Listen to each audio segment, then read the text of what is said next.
Hi guys! Tita Ganda here! Kaway-kaway! Magandang day po sa magagandang nilalang and madlang people. Tita Ganda po. Nag-update po tayo ngayon kasi magsasummer na po dito sa Japan after springtime. It's summertime.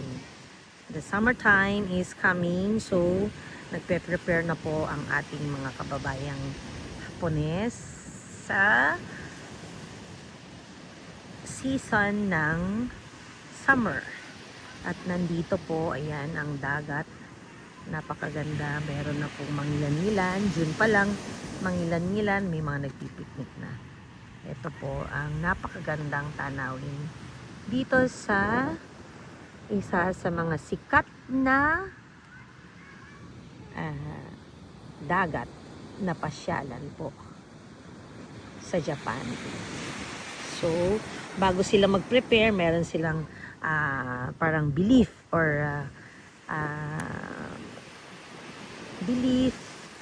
paniniwala yan na kailangan magdadasal muna sila sa Bathala para sa patnubay this coming summer 2025. So, watch out lang mga kababayan at mag-upload pa ang Tita Ganda sa mga more beautiful spots of summer at masarap ding manood ng fireworks here in Japan. Okay? So, stay tuned guys. This is your Tita Ganda. Okay? Vaya con Dios! Babush!